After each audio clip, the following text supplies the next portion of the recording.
All right, you guys, it is late July, so it's that time of the year again. We're doing a gear list. I'm doing the same one I did last year, a mule deer gear list. This time the days are shorter, and I've actually brought in my friend and colleague, Brady Miller, to critique my gear list. So a lot of you guys not actually know that before Brady was the rifle expert, he was actually the archery deer expert. Has killed a handful of great bucks with his bow. So I wanted to bring him in today to maybe talk about why I chose some of the gear, what he thinks, maybe some recommendations to maybe help you guys. I myself am not a archery deer expert by any means. This is only my third year having a archery deer tag in my pocket, so I'm still very new to it. So I got Brady here with me, who again is going to critique some of the gear items that I have here. But hopefully I don't have too much critique from his side, and hopefully he's got some trust in me heading out solo again this year.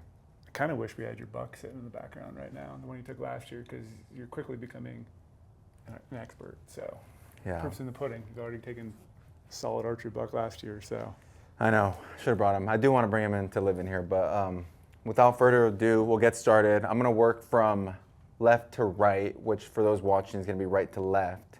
But starting over here with the boots department, and then work all the way towards the bow and pack. So with that, we'll get started. By the time this video goes out, we won't have them yet, but soon we will have them. We will have Crispy in the gear shop. So for the guys out there that wanna have some Crispy boots and haven't been able to find them in the gear shop, you guys will be able to have them soon. And I'm excited because I'm a big Crispy fan. I have these Crispy Nevadas that I bought years and years ago, and I've been using them, you know, scouting and all that stuff. So I'm excited to finally be able to, you know, kind of wear these with pride, I guess. So I've got the Crispy Nevadas. That's the boot I'm going to use. Kind of like that full leather with the rubber rand here across the bottom. Still got good tread on them. Just a comfortable boot. It's more like that flex too. It's a little bit more flexible than what I usually like in a stiffness. But I think for stalking mule deer and all that stuff, I kind of feel grounded. So that's the choose. Toss me one of those. The only thing I can think of already, and I hate to already bring up something. Oh wow. These boots definitely look like they've been used. Yes. They've been abused. They've had some hard miles put on them. Do you condition your boots before you go out with leather conditioning? No. Just a little cautionary. We can get some extra life out of your boot maybe.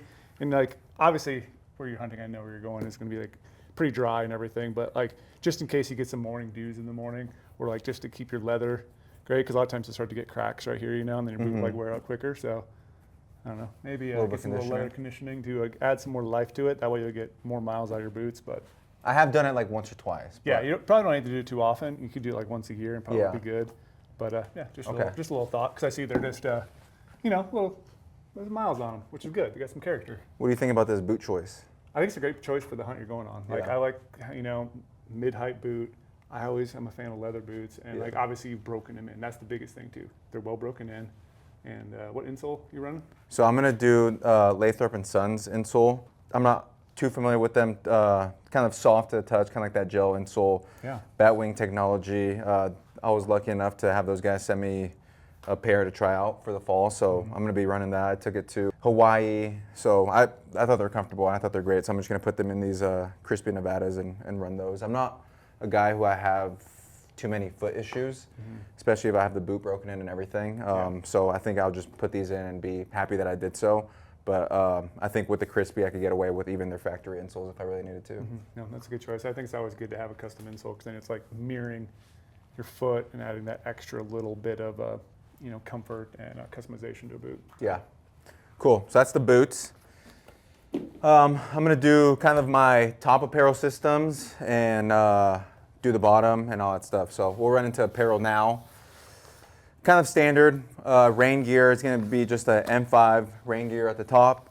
You know, a lot of guys have used this. I don't want to spend too much time on rain gear, but tried and true system. So M5 rain gear at the top. Then moving on to our GOHUNT Atmosphere jacket. And then I will also have a Stone Glacier Grumman down jacket here for my insulation. If you guys aren't familiar with it, SG has a very nice just goose down jacket. Gets nice and puffy, and you can stuff it into this little stuff sack. So that'll go there too to buck the wind and cold mornings and all that stuff. And then I'll have a GOHUNT approach hoodie to go with that, kind of protect me from the sun. And then I will have a GOHUNT Black Rock hoodie to also kind of buck the wind and cold mornings and all that stuff. And then my base layer next to skin layer, which I'm gonna pick this back up again. My next to skin layer is gonna be our new GOHUNT Basin Merino short sleeve crew. And I'm gonna pair that with the approach hoodie here. There'll be times where, you know, I'm gonna be sitting in the sun and I kind of wanna get that sun off of me. So I'm gonna use the approach hoodie in those scenarios. And then I always like to have kind of like a short sleeve, either synthetic or merino, to do a lot of my hiking in and kind of stay cooler. Yep. And then, like I said, when I'm kind of more static and sitting down and trying to get away from the sun, I'll throw on like an approach. So that's kind of my upper layering system. Do you ever thought of maybe taking one layer which you would just do your major hiking in? I have. Just to keep stench. I mean, it's going to be hard because, like, obviously, if you're going to wear that on a stock, Yeah. eventually that'll get sweaty. But like, Yeah. if you're going to do a lot of hiking, sometimes I like to just bring one pair of, you know, upper that I just sweat Sweat it on out, yeah. And that way, then I just leave that one at camp. I go on a stock, I'll have slightly cleaner wear, Yeah. and then it kind of just works out that way where you're not bringing a bunch of stench with you while you're on a stock. Obviously, wind's everything, but Yep. so Yeah. that's what I see you kind of doing here, like having the Basin Merino short sleeve as you're hiking around, Yep. sitting in the sun, and then you're kind of switching it or adding a combo, and then maybe you're on stock, you just probably use the approach or something. So Yeah, I think that's always a thought, is like this short sleeve will kind of be like my hiking around and getting around piece. And then if it's time to go on a stock, throw on the old approach hoodie on, or if I'm sitting in the sun, and then kind of keep this as like my cleaner piece of gear. So that's the uppers.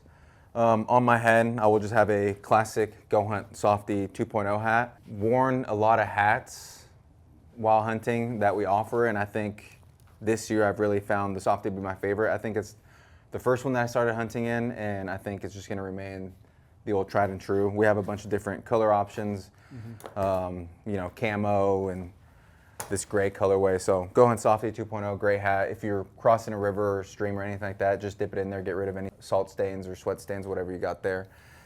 All right, moving into the bottoms. First of all, just a basic marsupial belt. And then I have the GOHUNT Sax Quest boxers. These are kind of like the long briefs, so they come about, you know, 5 inches if you're talking about a short to my quad. And the reason I kind of like that is I kind of feel that that avoids kind of, I don't know, getting wedgies or that kind of thing while you're in the backcountry. It kind of just stays. I'm not a big merino boxer guy. Yeah. And like, I know we all use that same thing. Undie King would be proud of your choice Yep. too. Yep. So shout out to Undie King for that. And then for my pants, I'm actually going to be taking the GOHUNT Proto pants. We've done a lot of videos in terms of just teasing these pants out, but really excited to, you know, keep trying these out, keep using them, waiting for the next round of prototype to come around. But in the meantime, I'm just going to keep, you know, working through his pants. If there's any kinks or anything that we need to work out, make sure to provide details back to Kevin and the team so we can make some changes. So I've got those pants. And then again, regular standard M5 rain pants.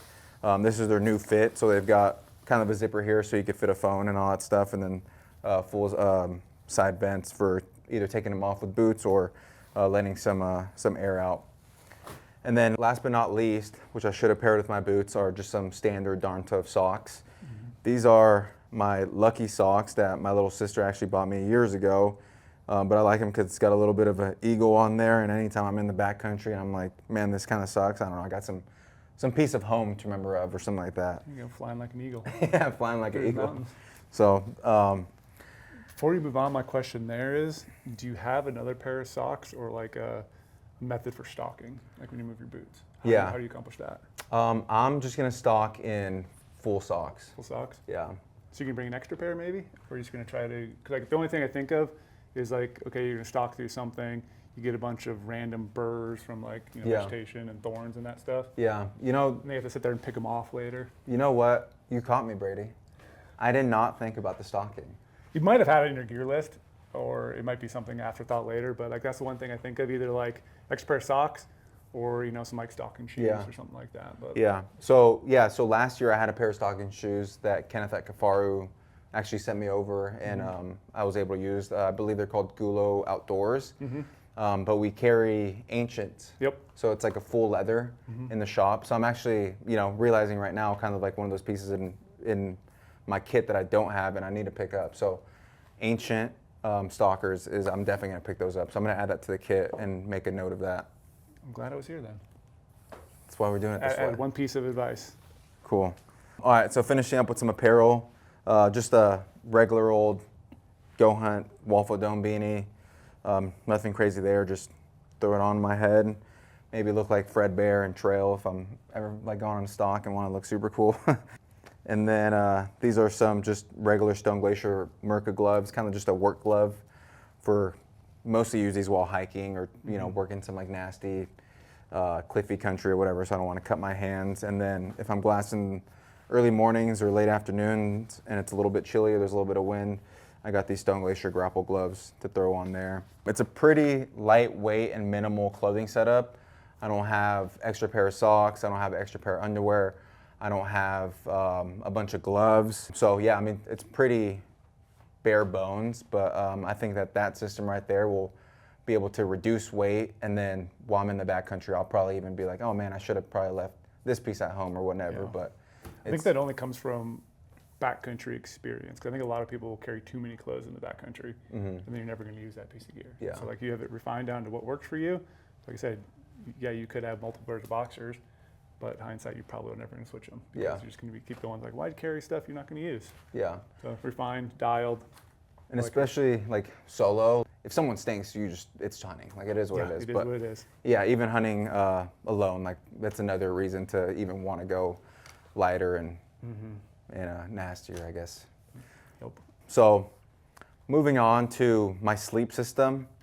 So I've got I won't pull it out just for sake of time, but you guys are all aware with the Stone Glacier Chilkoot 15. So I got that packed in here inside a little GOHUNT stuff sack. And then I've got a Thermarest Neo Air X Lite, always referred to as the yellow one. It's not their super lightweight, but it's kind of like that middle of the road, super comfortable, pretty small. So I got that as my sleeping pad. And then I've just got a Stone Glacier Sky Air ULT as my sleeping system. So again, kind of staying lightweight and minimal. And then I will pair that with some sissy sticks from Peaks to prop that up. And then I'll also, of course, use the sissy sticks for hiking around and getting around the mountain. One thing I noticed, and I'm only bringing this up because I always forget to do it too, Some tape. to add more tape. We always find ways to break something when we're in the mountains or fix something on a tent or a piece of gear. And so maybe adding some more electro tape. And then I've started kind of going like a little bit of duct tape too Yeah. on a pole. And, but I always forget to add it. Yeah, you can even put like Leuco tape. Leuco tape would be great on there too. So like right now when you're doing this, I'm like, I need to go home and do that tomorrow Yeah. too. Just add a little bit of extra. So you just like, when you're out there, you don't have to burn through it. And then you're like, oh shoot, I don't have any extra tape. But Yeah. it's a great place to put tape if you need it on your poles. And like you said, Leuco tape works great on there too. Great tip. What do you think about the sleep system? Sleep system, great. I actually like that your stuff's dialed. It's in a compression sack. You can see how Chilkoot is huge. Yeah. Like big puppy, and you're able to get it down really small. And I do like that you're not rocking an outer sleeve for your pad. Like sure, you could say like that's going to help protect it, but when you put this in your backpack and you're kind of cautious about putting everything around it, I don't feel like you're going to puncture it in your bag. Yeah. Cool. So that's the sleep system. I think I'm gonna actually use no pillow this year. I have packed a pillow before, but I don't know, it always slides out. So I'm gonna try a hunt. This is gonna be an experiment hunt to go without a pillow and see if it actually works. I could stuff a Grumman jacket or a bunch of clothes into a game bag or something and see how that works. So I'm gonna do no pillow. I'm not gonna save too much weight, but it'll be a couple ounces for sure. With the sleep system, I'm just gonna pair that in there too, but just a GOHUNT Daima Tarp. This is gonna help me from staying out of the sun or, of course, high country, archery, mule deer. You're prone to storms, especially in the state that I'm gonna be hunting in. There's a lot of high country storms and a lot of, what do they call those, thunder bumpers? Thunder bumpers. Thunder bumpers, so, yeah. I think you might have just coined that. Yeah, It's oh really? Pretty good. Trademark that, but yeah, super lightweight and packs down super small. Love carrying that around. I think since we've had them in the shop, all the guys have been, packing one in their kits. So GOHUNT Daima Tarp, spent 10 days under one of these in New Mexico last year.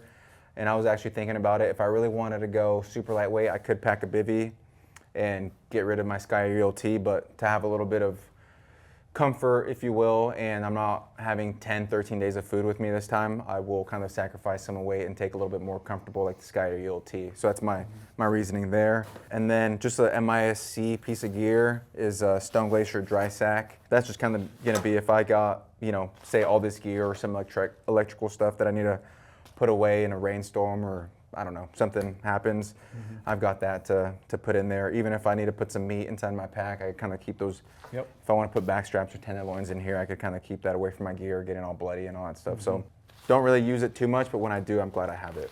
Yep. All right, what should we do next here, Brady? Should we do a little bit of cook system? It's cook system. Just the old plain and simple Jetboil flash system. So, you know, nothing to say here other than a great system, and it's worked well for me. Got an MSR butane canister there, and then of course I've got the little yippee-doo that goes into here, and then I screw that on there. So it's kind of bigger than I liked, and Brady did an experiment in the office not too long ago where we actually found out that the stash might be the best choice for a backcountry hunter, just in terms of weight and how it regulates the burn and the burn time you get of all that. But we did find that the flash is up there, I believe, in the top 3. So Yep.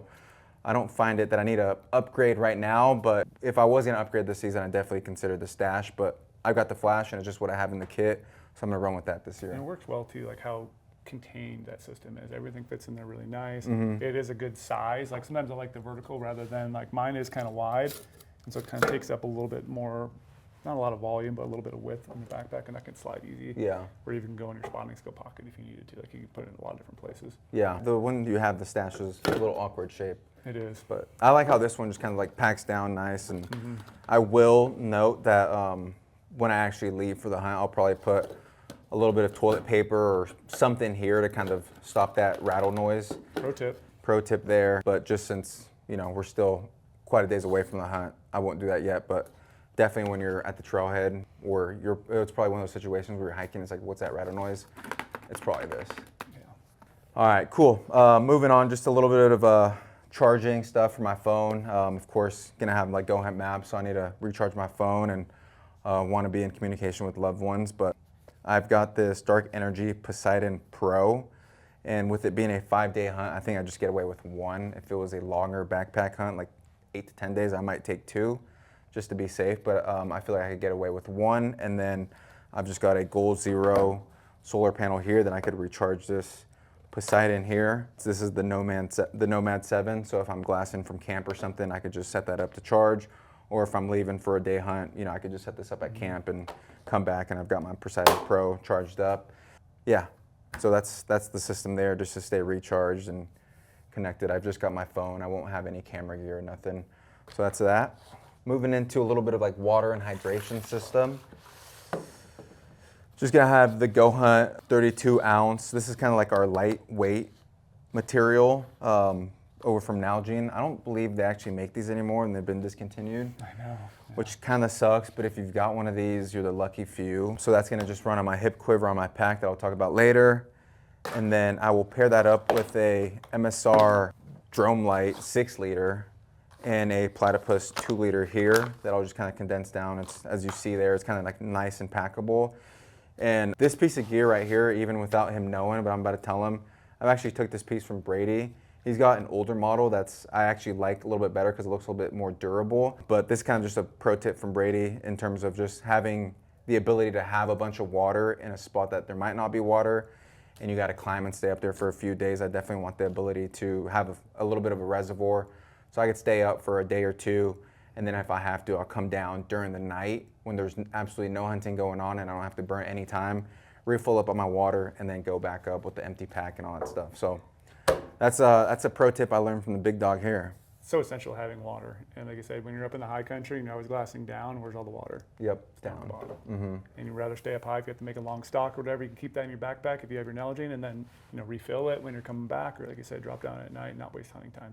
That's key, because you only have 5 days. Yeah. So you have to make the most of it. So you probably fill that up at your last little water source and then take it up the top. And sure, that last little bit will be heavy, but like you need water to survive. Mm-hmm. You can go without food for a couple more days, but like water is essential, especially in that heat. Yeah, I was talking to Trail last year, and when I went on my first scouting trip on this tag that I drew again this year, I was telling him about the issue about water, and I was telling him how the water is, all the way far down, and how I just described it. It's not easy to get to, and he's like, "So what? Just hike down when it's dark. You can't hunt when it's dark, so just hike down when it's dark. You're gonna thank yourself later." So if you're one of those guys where where there's water, but it's gonna be a little bit of a hike and you don't wanna lose all that hunting time, just do it in the dark. You can't kill in the dark, and you might as well just kind of sacrifice and I guess embrace the suck during the dark, and then come up with some water so you could hunt hard during the day.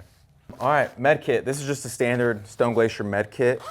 To be honest, I haven't dug through too much and seen what's in here. It's got some gauze and Band-Aids and all the things you need. It's small and lightweight, and I know Stone Glacier being a brand that really kind of emphasizes the ultra light stuff, I'm kind of happy with just giving this a review before I leave and kind of just making sure everything I need is in there. We also have a couple different options from Uncharted. That's a option that I took up to New Zealand. I just can't find it. I don't know if TSA stole it or what. I got a little triage kit. Yeah, the little we use that a triage lot, kit. yeah. Yeah. So I have to run the Stone Glacier one, which I'm not upset about, but I do really like the Uncharted Supply Co. one if you guys are looking for another option. We also have My Medic. So a couple different options there. I've been lucky enough to, knock on wood, not have to use a medic other than like a Band-Aid. So kind of just, hoping that kind of stays the case. But I do like these kits because they'll have everything from lighters and emergency blankets and tourniquets and all that kind of stuff. So if you're like me and don't want to put too much thought into it, it's a great option. I mean, they're trusted. You could even refine it, which I know a lot of guys do, like Brady and Trail, kind of go through there and see what they want or what they don't want. But for me, I'm just gonna throw this in the pack and run with it. All good. I'm gonna dive into a little bit of kind of these gear bags, if you will. Could I jump in before you talk about it? Yes, sir. One thing I do like about what you've done is you do label your gear bags. Yep. So like, yeah, sure, they're the same color, but you label them so you instantly know, like, okay, this is my miscellaneous, or this is whatever that other bag is. Yep. So Med electrical. that's pretty cool. That you're, that's what the feature is on the GOHUNT gear bags, is Yep. to label them. Yeah. So I've got 3 gear bags here, and this is actually my kill kit. So I have some gloves and my game bags in here, which I'll run into, and then I have these 2 gear bags, which over the years of hunting, I've condensed now into 2. I used to be the guy that had, 6, and kind of really quickly learned that that's overkill. It's better to just have everything kind of in a space that it's gonna be at. And what I always think about backcountry hunting is it's not a lot of gear. You just gotta make sure that you have the gear that you really need. So with that, I'm gonna start diving into this. This is my MISC gear, which is gonna be like tent stakes and different stuff like that. Let me hop in because it's been a while, but yeah, so great example here. My spork. I always know that my spork lives in my MISC gear. Got that in there. Got a quick Matthews, just, system here if I need to work on my bow or anything here. Got that easily accessible. I've got some GOHUNT tent stakes. These are my favorite stakes because they're more durable. I feel like they're lightweight, and you could really like hammer on that with a rock if you needed to really get somewhere, which in the high country, there's gonna be a lot of rocks and not too much like plush, nice camping spots. So Yeah, and that surface area of the stakes, usually for me, it feels like it's actually gripping the ground. I don't know if I'm explaining it correctly, but like the needle stakes, they just like go in too easy and they come out too easy. yeah, that's So a it's good nice point. having a little thicker stake up there because, like you said, the rocks and stuff, it's just hard to pound them in. So like those I feel like work really, really well in the high country. Yep, and then the primary use of these ones are gonna be to go with the Tarp. And then with my Skyer ULT, I have the Stone Glacier kind of needle sticks that they have, but this will be for the Tarp and if I need any backups. Then I have just a little Taito knife, hasn't failed me yet. Using that in the backcountry, just worked on a Axis doe not too long ago, so I gotta change out the blade before I leave. Got a handful of extra blades, always got that, at least 5 or 6, you just never know what you're gonna run into. So always keep a couple, they're lightweight. Better to have them than not have them. Got some gear aid here for sleeping pads or tents. Got my backup Aquamira water solution stuff here, part A and part B. And then I've got some GOHUNT paracord, just one of those pieces of gear if you need a I don't know, work on a buck or something, move his hoof, or need to hang some gear in bear country. Just never know when you might need some paracord. You could even use it to changing out, Yeah. something on your bow rest, boot laces, whatever it may be. D-loop backup. Yep. Really need to, yeah. Got an Allen wrench here. This is for my stabilizer for the back bar. So if that gets loose, I could tighten that up and work on that. Sharpie with some more electrical tape to write on a tag or write a card out if I need to, like on my dash of my truck. Just like a backup Q80 knife from Matthews. Never used it, never plan on using it, but if I ever run in on a pinch, this is what I got. And it's super lightweight, so that's why it makes the kit. Got a small lighter. Can't light fires there anyways. At least I don't think so. There should be probably burn bans. But if I do need to stay warm or I'm in a pinch, I could use this lighter. I've also got those matches, like I said, in a med kit. And then I've got new to my gear list that I've actually picked up this year is a little Gear Aid pack with a little bit more of this kind of like tenacious tape nylon material. And it's got some seam seal and, those nice things that you want to repair a tent or repair a bag. The reason I'm adding, all this Gear Aid stuff is because in New Zealand, I popped a pad and was sleeping on the ground for 3 days in moist conditions, and it just wasn't good for any of the hunting that I was doing. I was waking up kind of tired and with a sore back. So if I do pop a pad in the high country this year, hopefully that's not the case, I could fix it pretty easily. I did find that this Gear Aid this little kit with the seam seal was probably the best one out there. Thermarest does have a nice little option too, kind of like a part A, part B, like a little glue gum situation. But the gist of the story is just make sure you have something to repair your bag, repair a tent, because you don't want to be stuck there sleeping on the ground. That's gonna suck. Trust me, it's happened to me. And Quality sleep is everything. yeah, yep. So that's probably like the most exciting piece that I actually have in my gear. And again, like when you're going solo, just make sure you have everything. Don't go overkill, but make sure you have everything just in case you're in a pinch, or at least have it in the truck. Yep. So you go back to the truck, resupply on whatever you need. Oftentimes I'll put a tote there with a bunch of just random like extra crap. So if I need something, I forgot something, didn't make it, I could go back to the truck and have a fail-safe. Yeah. The worst thing would be like, oh shoot, you realize you are 3 hours from the nearest town and you have to waste all that time. Like you don't want that. Yeah. At least have it in your truck. Yeah, I mean, it could be something simple like, a tripod or something, So I would, like a lot of us have extra gear. Anyone watching, I'm sure, has some extra gear, even though it might not be your favorite piece of gear. It might be like the first purchase or something. It's a good backup. Yep. Cool. So that's the MISC gear bag. And then diving in now more to like a medical/electrical gear bag. This is gonna have a Peaks headlamp, some contacts with some floss. It sucks getting a piece of meat in your mouth and not be able to get that out. So I've added a couple things of floss, my backup black diamond headlamp. I've got my Garmin InReach Mini 2, which eventually that will make its way to my binaural harness during the hunt. Always make sure that you've got your plan renewed and it's currently active, and always test it before you go out. Got a toothbrush cut in half, because you're not a backcountry hunter if you don't cut it in half. It's true. And then I've got a couple extra batteries, AA, AAA, and a USB-C to USB cord to recharge all my electronics. I've upgraded my phone. Now that's the cord that my phone takes. The Peaks also takes it. It's always good too to double and triple check to make sure that whatever cord you're bringing matches your solar panel and then matches your charge brick. Because I think a lot of solar panels, maybe now they might be switching over to USB-C. Yeah.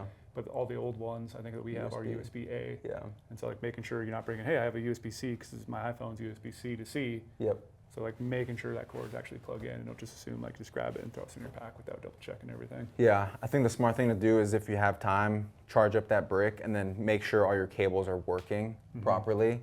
Might take 30 minutes, but I think it's one of those things where you're kind of happy you do it before you head out. With that, I got a SteriPin Classic 3. This is the one that takes batteries, so that's why I have a backup set of batteries. It takes 4 AA batteries. And then I've got, a little bit of lotion. Ooh. Yeah, just in case my face gets dry, I got a full skincare routine back there. You gotta be, whatever you need to be successful. Yeah, I rarely use it. It's, if I'm getting a lot of wind or something to my face, I'm kind of prone to getting super dry, cracky skin. So I just kind of one of those backup things that I have in there, but rarely don't ever really want to use it because it has a little bit of a scent in the kind of like the aloe. If I was gonna go get another lotion, I'd probably try to find something that's scentless, but this was just on the cheap section at Walmart. Got some toothpaste. Gosh, the toothpaste looks heavy. I know. I want to find the one that you have. They make tiny ones. Tiny ones, yeah. You got to search around the internet really hard to get the tiny ones. And then pro tip too, because I don't want to replenish those tiny ones because I think they are expensive. Mm-hmm. It's like you have those big ones, you can kind of like mate them next to each other. Yeah. And like squeeze it in there. That's a good tip. So I can just use one and replenish it, every hunting season. Yeah. So this is a chunky monkey, if Chunky you will. monkey, yeah. Toothpaste. Got some hand sanitizer. Which I will even say, I wish I started carrying hand sanitizer because we have the pop-in contacts all the time. Yeah. There's nothing worse than cutting up an animal and then you realize, wow, your hands are really nasty. And Yeah. you touch your eyes and like, what if one of those days before you killed, you had some brush or something or poison ivy or wherever it is on your hand and you go and touch your eyes and like, not good. Yeah. So like, yeah, carrying something like that or some wipes, I think is key for putting good contacts in Yeah. every day. Yeah. So yeah, this hand sanitizer, it's small and light and all that stuff, and exactly to what Brady said is we both wear contacts. So like, yeah, if you hit your eye and there's a piece of brush that actually hit the eyeball and you got to put it into contact and you get an infection, now you're not hunting. Or if you're eating and you're using the bathroom and doing normal human stuff, Yeah. and somehow your hand got dirty and you get sick in the backcountry. So that's just kind of a piece of gear that I think is not super beneficial, but I think it's one of those things that I am glad that I have. Mm-hmm. Yep. And then just to throw that on there before I'm eating and then putting it in contact. So some hand sanitizer there. I've got some just Johnson & Johnson like baby powder just to prevent chafing. I'm not a guy who's really prone to chafing at all. I ran a couple marathons this year in a ultra race and I didn't have any chafing, which was incredible. So I think I got kind of maybe some leather skin down there, but if I do have some issues, I will throw in this bad boy. And if you run out of wind indicator, That's true. you got some backup wind indicator. There you go. Yeah, that's a good point. And then some chapstick. Same thing with my skin on my face. I am kind of prone to getting some dry skin, so just gonna have that there. And then also it's like SPF 50 or whatever, so protect me from the sun a little bit, even though I'm tan enough. So yeah, that is all the gear bags that I have. And I think throughout the years, I've kind of perfected it to be kind of lightweight and only carry the essentials. It is very minimal, but like I said, through years of just kind of refining it, this is what I've landed on so far, and I haven't found anything to really add besides that gear aid that I just showed not too long ago in the MISC gear. So with that, So I was also going to say, I like that it's organized too. Like, I have a bunch of just miscellaneous gear floating around that you then put in the top lid of the backpack. And then the top lid of the backpack is, I think, Trail coined this like backpacking junk drawer. yeah. You have it all organized. Yeah, I do think, kind of critiquing it right now, I do think I could probably add a little bit more archery, backcountry, like prevention stuff if something does happen. Like some extra D-loop, Some knocks. that sort of thing. So I probably will kind of beat this up, but again, I think that's just kind of comes with how much I've been hunting so far. Like, Trail did a gear list not too long ago about backpack archery elk hunting. He's got knocks, he's got extra D-loop, and I think that just comes with expertise. But right now, I think it's important where I'm kind of seeing that, and then I need to add it to my kit. So making that note down, going back to my kit and putting it in before I head out to season. So another room for improvement there. And then here quickly, just a gear bag. This is my kill kit. So it's got the deer set, so a small game bag, a couple medium game bags, pair of gloves in there if you need it. Probably will end up just taking that out because I never use the gloves. I like to get down and dirty. So yeah, just GOHUNT deer set there. And then just to get this off, I just got a Thermarest kind of like Z-seat pad, to be a little bit more comfortable where you glass in, especially on the rocks and stuff. I was just out in Hawaii and one of the guys was like, dude, I need one of those. Like the amount of times that I'm uncomfortable glassing, Yeah. like would save kind of the effort that I put in for like more glassing. Yeah, the more comfortable you are in glassing, the more efficient glassing you're going to be doing, and just sitting around camp too. Yeah. Eating food at night, whatever it may be, kneeling down when you're cutting up your deer, like comes in handy. Yep. I'm gonna do optics now / bino harness. All right, so starting from right to left, just got the Vortex 65 HD spotter with an all-in adapter there. I've got a phone here that has the all-in adapter.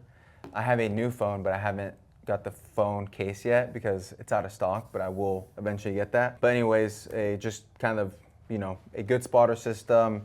It's up there. I could see deer. I kind of see what they are, see if I want to go after them. Pick up deer during, you know, those hot parts of the day where there's a lot of mirage. I could look under the trees. If I glass a buck and just want to see, you know, what he is he a mature buck to chase?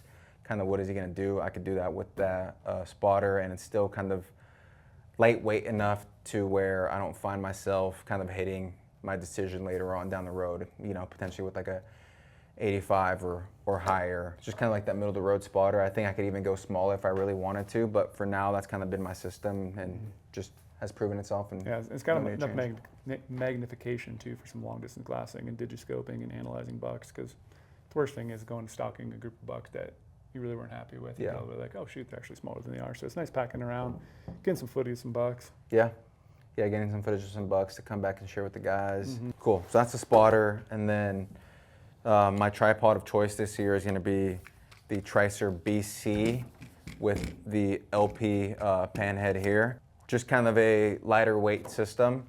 They also do offer like the AD if you want to stand up in glass, you could do that with that, but oftentimes I find myself sitting down and not needing to stand, especially on a hunt to this style. Say like a hunt where I might have more access to roads or stuff like that, and I'm not packing in, I would look at different Tricer tripod options like the AD or different models that they have. But for this style of hunting, this is gonna be my tripod of choice. And then just got a marsupial enclosed bino pack here. Got the rangefinder pocket on the side and this little miscellaneous pocket. I'm not sure exactly what they call it on the left side. Working with the Sig Sauer Kilo 4K to 60 by 22 millimeter objective rangefinder. Hasn't failed me yet, so I'm gonna be taking that. It does have a cool little like image stabilizing mode built into this rangefinder, which is cool when you're stalking and you got a buck say at 55 and you can really, you know, calm down, stabilize and make sure you got accurate yardage and get ready for him to stand up and make a shot. And then inside I've got the Sig Sauer Zulu 6. These are the 12 by 42s. Had them last year when I killed my buck. Nice and lightweight. You could kind of, you know, stand in glass and not get tired. Or if you really want to scan, what I find myself doing is just kind of like using my knee as a little bit of support to kind of get that weight off my shoulders, because after, you know, 5 minutes of glassing with these standing up, they kind of do get a little heavy. I'm not maybe the strongest guy or whatever, but yeah, these are going to be my binos. Love these things. Don't want to, like a lot of the guys have said a bunch of good things about these binos, so if you're in the market for some really good quality glass, I would really consider these. I know Brady has said a bunch of good things about them, Trail, all the guys. One thing I also like too, while we're on it, is you do have one safety strap. Yep. You don't always have to use it, but at least you have a safety strap. So if you are glassing, put it in there and leaning over, always, you know, having it clicked together so you don't end up dropping your binos. Yeah, just a little safety strap here. So if you see, I just clip that on. And if I'm, you know, going on a stalk, especially, I'm gonna make sure that safety strap is clipped in. But as I'm just kind of like freely walking around hiking, I'm gonna take that off. And then if I'm around like some big cliffs or something like that, I'm gonna put that back on. So just being aware that you have that and being able to use it, because I have that on my binos because I've dropped binos before in the past, and it's because I haven't had that safety strap on. So that's there. I do keep my release in this front pocket here. This is just an Onyx release. And then once I dive into the bow, I'll talk about my primary release, but I do keep a release there. So that's like your backup spot? Yeah, backup Smart. spot. Smart. You want to be on a stalk, have your backpack ditched somewhere and be like, where's my release? Yep. Then your main release is gone, and then you have your backup at least on you. Yep, that's the backup spot for the release there. Stay on Onyx. One more question, I do believe you have it in here. Do you have a backup rangefinder battery? Yep. Where is it located? On your pack? In this backpack. Perfect. Yep. Nothing worse than being out of stock and all of a sudden the battery goes out. Yeah.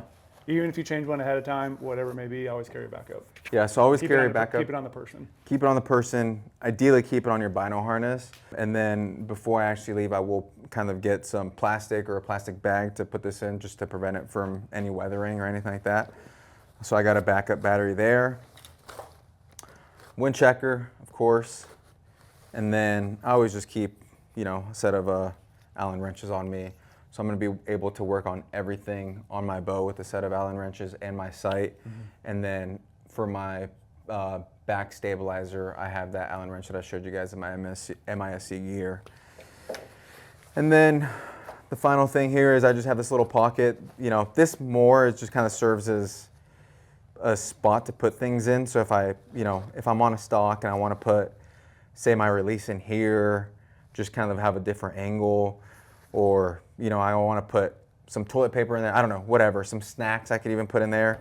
Backup headlamp, yeah. or maybe your main headlamp if you're going on stock and realize you had to hike all the way back out in the Yep. dark. Yeah, I mostly just keep it in here, honestly, for elk season because I'll put all my calls in here. But I don't really want to take it off because I'm kind of used to the bino system already. Mm-hmm. So I'll keep it on for a deer hunt. You could also put your wind checker there because this side pocket here it is like a little bit hard to get things out, which is good because you don't want it dropping. But if you're on a stock or something and you want to make minimal noise, I do find that my wind checker goes in nicely there and doesn't create a lot of noise that's coming out, kind of checking the wind while I'm on a stock. So yeah, that's optics. Pretty minimal, lightweight, but I think gear that I've really put a lot of trust into and have been able to use this gear throughout the years and kind of refine, and now it's kind of like the gear of choice for these hunts. Yep. No, I like your optic setup.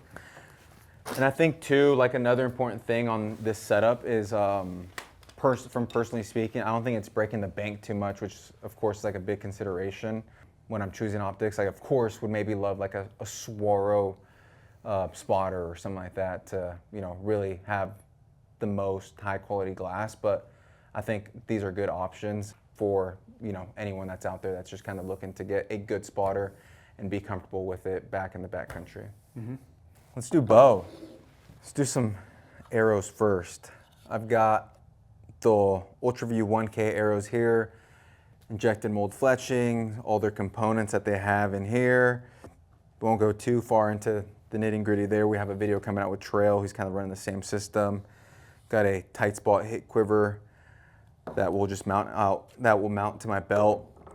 So I'll put that on, hitting the trailhead, going to stock and all that stuff.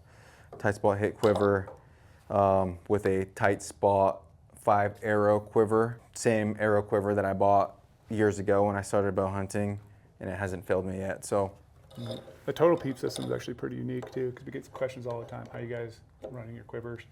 And it's just mounted on your belt, easy access. Yep, easy access. Essentially the way it works, it takes a little bit of getting used to, but you'll have your belt on, and I'm a little short, but it'll essentially go through your belt there, and then you have your arrows right here. And then if you need to load up on an arrow, you could just pull that out, and you have an arrow.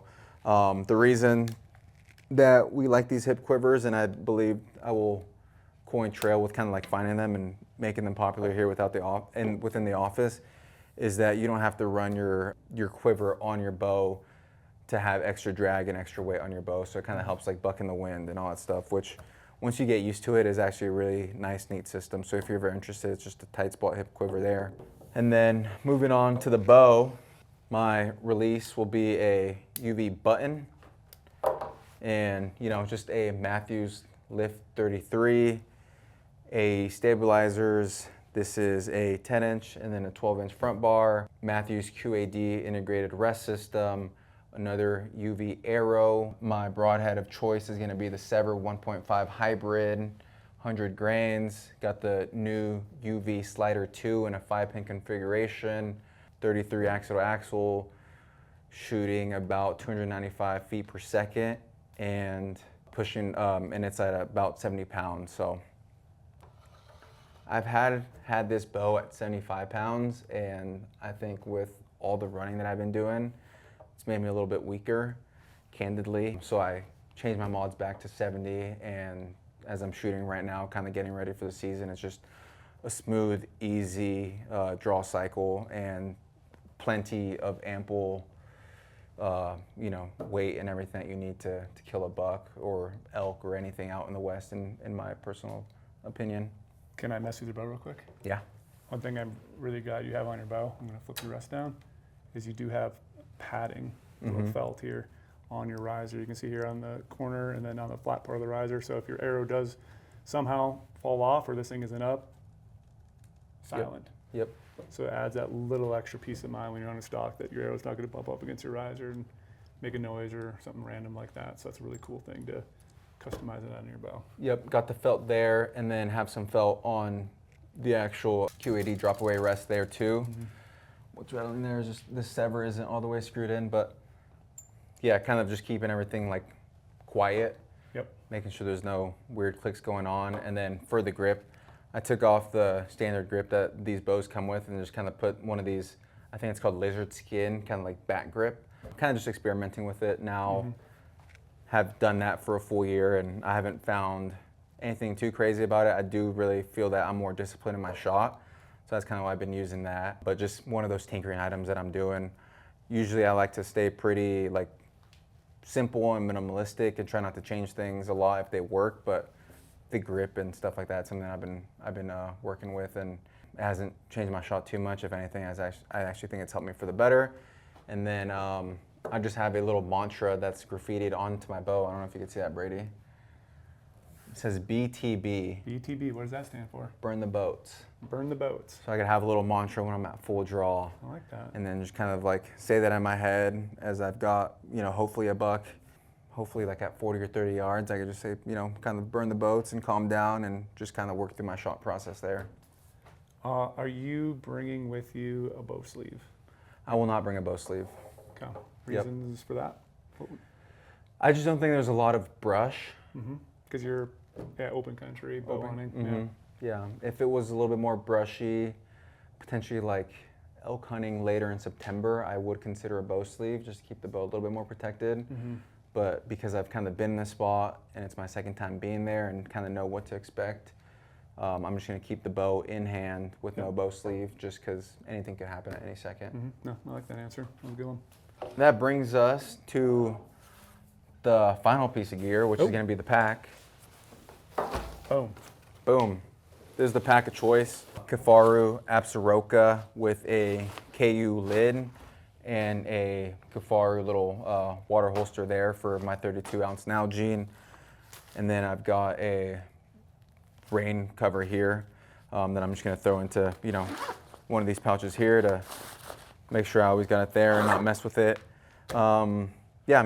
Used this pack in New Mexico last year, used it in New Zealand. I kind of like to just pick a pack that I like and then just stay with it. It's probably a little bit of overkill for this hunt, but I'm not gonna be the guy that just goes and picks up a 5-day pack just because I need it. So this is usually my long expedition pack, and it's gonna work great with all the gear and food that I'll pack in there. Again, gonna have a little bit more room than I need, but I just know this pack, know the system. Have packed out a couple animals in it now, and I don't want to learn a whole different pack system. So it's kind of tried and true, and it's got its fair share of blood within the seams. One thing I'm going to ask you about, and the only reason I'm bringing this up, because I had one back in the day, and I'll admit I never used it, and I sold it, but I was filming Jess's gear list the other day at TAC, and she had a Kifaru little hydration holder. It's kind of like a little mini backpack that she can like shove some hydration in, like to carry it on the stock. Okay. And Trail and I were talking about that the other day in the podcast. So you guys check out the podcast that we just dropped about archery deer tactics. And I don't know if it's going to be use case for everything, but just like she was mentioning, going a long stock, maybe you're sitting there for 3-4 hours in the sun. It's nice to have that little hydration pack on, because then you can get to water kind of, easier access than like, oh, my water bottle, I set it with my backpack, and now you're sitting there for 3 hours without water. So just a consideration. I don't think it's going to work for every situation, especially if you're packing in really far and you already have water at camp, but just like figuring out an easier way to bring water with you on stock. So I think that's kind of a cool option for people who are looking at, going on a long stock. Maybe you could get some, rain gear or something like that in there as well. Maybe a few snacks, and then have your water handy. Yeah, that's kind of cool. I will admit, I think it would be very neat to get, some sort of system. I need to check out that podcast and video that you guys did with Jess, but some sort of system, like if it's even this lid system that I could unbuckle and kind of like take with me as a little, backpack. Figuring out something where I could put a couple snacks, some water, a rain jacket in there. I think that would be very beneficial. I haven't had the experience yet where I'm sitting out too long waiting on a buck to come out or anything like that yet, but I think that's just a matter of time before I'm, sitting 3 hours in the sun and probably like, where's my water? Yeah, I think it's very situational. I don't think it's going to be work for everyone, but like it's just a consideration to think about maybe on depending on the hunt or where you're at or how far you're going in, if you can add that extra weight, because that's going to be a little bit extra weight. Kind of carrying, basically carrying a mini backpack with your backpack. But I thought that was pretty cool. Pretty cool idea. I like that. All right, so with that, that is going to be my 2025 archery mule deer gear list. It's a high country hunt, packing in for 5 to 6 days. So I got to ask Brady, what do you think? So after you went through your entire gear list, obviously we've looked at a few things, analyzed some stuff, but overall, no joke, I'm not just BSing you because you're my friend. I give you an A+ grade. It's well thought out gear, purpose-built items you have. Like there's a lot of different options out there when it comes to gear, but I feel like gear lists are so personal, and you have a very dialed gear list for exact hunt you're going on. And I'm giving you an A+ too because you did this gear list ahead of time. So all your stuff's dialed right now. You're not gonna like, hey, pack in the last minute. So like doing a gear list ahead of time, that's gonna benefit you in the long run. So A+ on all your gear. So I think you're gonna be very successful in the mountains with what you got. There's no real holes at all. You have safety, you have all the functional pieces. You're gonna be successful. So if anything, I'm gonna add a pair of stocking shoes, whether that be a thicker pair of socks or some of the ancient stockers that we have in the shop. I want to add some nocks to my kit for my archery equipment, some D-loop material, and then put some more tape around my trekking poles. But all in all, I think, I've got all the gear to be ready to be successful for another hunt. Hopefully that's the case. Fingers crossed we leave here, in a couple weeks. I know coworkers have been out scouting deer. They've got good deer, all around. I actually have a coworker who has the same tag, and he's been reporting some really nice bucks in the area and some spots that I've sent him in. So I'm excited to see what he does during this hunt. But yeah, we're excited. And if you got any questions, make sure to drop them in the comments below. Happy to answer any questions that you have, whether it be on gear or, specific gear that we're carrying, different recommendations. Any questions that you guys might have, drop them down in the comments below. But we appreciate you guys. And with that, best of luck this year. You're gonna do awesome. Big old velvet bucks in your future. Let's do it.